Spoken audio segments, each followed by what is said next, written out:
reviews. B-movie like reviews. B-movie like reviews. B-movie like reviews. Hey, this is B-Movie Mike, and welcome back to my channel. What I have for you today is my review of the documentary It Might Get Loud, directed by Davis Guggenheim, who won an Oscar for directing Al Gore's political pet project, An Inconvenient Truth. This film stars Jimmy Page of Led Zeppelin, Jack White of the White Stripes and the Raconteurs, and The Edge from U2. As this documentary opens, we're treated to a scene of Jack White building a guitar out of a plank of wood, a couple of nails, a guitar string, a 12-ounce glass Coke bottle, and an old single-coil pickup, which he then plugs in and proceeds to play with a slide. After he finishes, he looks up and says, "Who needs to buy a guitar?" And that's really what this documentary is all about.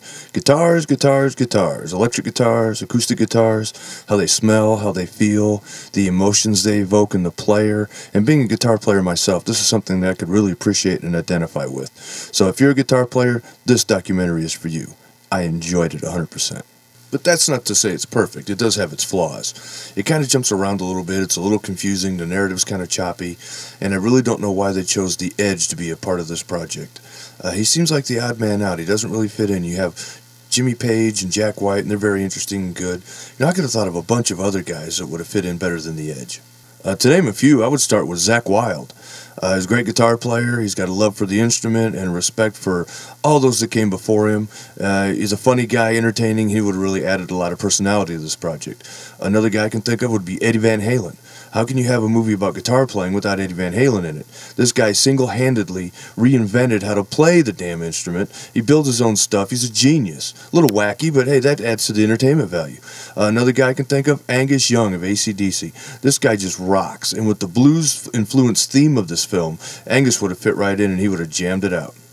But they went with The Edge, and they ended up with a very entertaining film despite that. Now, how they put this together was that they had these three guys get into like a warehouse with these couches and all this equipment, guitars and amplifiers everywhere. Then they had them sit down and just kind of talk to each other and kind of get to know each other. Then slowly they picked up the guitars, and they were telling stories about how each of them got influenced to pick up the guitar and how it affects them personally and emotionally.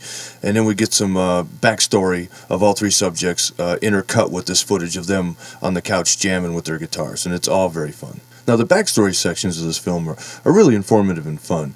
If you're a Led Zeppelin fan and you've read Hammer of the Gods, you're not going to learn anything new about Jimmy Page. But he does revisit the house where they recorded Led Zeppelin 4, the landmark album, and he stands in the spot where John Bonham's drum set was located during the recording sessions, points out where the microphones were at, and he shows you around the house, and there's some footage from The Song Remains the Same, and there's some Led Zeppelin tunes, and he tells some stories about Zeppelin. Like I said, though, if you're a fan and you've read the book, you're not going to learn anything new, but it's still entertaining and fun. The Jack White stuff, I don't know if you're as familiar with the White Stripes and the Raconteurs, but I learned a lot about him that I didn't know, and I really come to appreciate him more as an artist. He's a really good guitar player, he's really heavy into the blues, and he has a very unique artistic vision about music. He builds his own stuff. He likes all kinds of, stuff most people would consider crap, but he thinks is, a diamond in the rough. The Edge, that was the one guy I really didn't know much about. I knew he was in U2, but that's not really my kind of music. And he does kind of show off how he developed his technique, and it was interesting and informative. And even though I don't consider The Edge to be in the same league as Jimmy Page and Jack White, they play from the heart, from the gut. They feel every note they play. He plays more from a headspace. It's more ethereal, more spacey sounds, and not the emotional style. And he was kind of lost in some of the jams, and you could kind of see it. But that doesn't mean he's not a good guitar player. He's just not on the same level as they are. Overall, though, it was an interesting and informative project, and he did add to it, and it was interesting. Aside from a few issues I had with the editing and the pacing, I really liked this flick. If you're a fan of Led Zeppelin or guitars, or if you're a guitar player, or you like guitar music, or the White Stripes, or U2, there's something here for everybody. You can find it on Netflix Instant Stream, and I highly recommend that you check it out. Well, that concludes my review, but before I sign off, I would like to acknowledge a few more YouTubers that didn't make it into my shout-out video. Let's start out with Johnny Horror 92182. It's a great channel. You ought to check his channel out. He's a nice guy, and he's left a lot of great comments, and I really enjoy watching his videos. Up next is Mr. Ramon 420. He's got a great channel, a lot of great videos, and he leaves a lot of great comments on my videos, so I encourage you to check out his channel as well. Up next is the Gut Munchers YouTube channel. Definitely go over there and check out John's vids, and while you're at it, go to gutmunchers.com and check out a bunch of his written reviews. Lots of good stuff there, so check him out too. Up next is B Jr. over at Endurance Productions.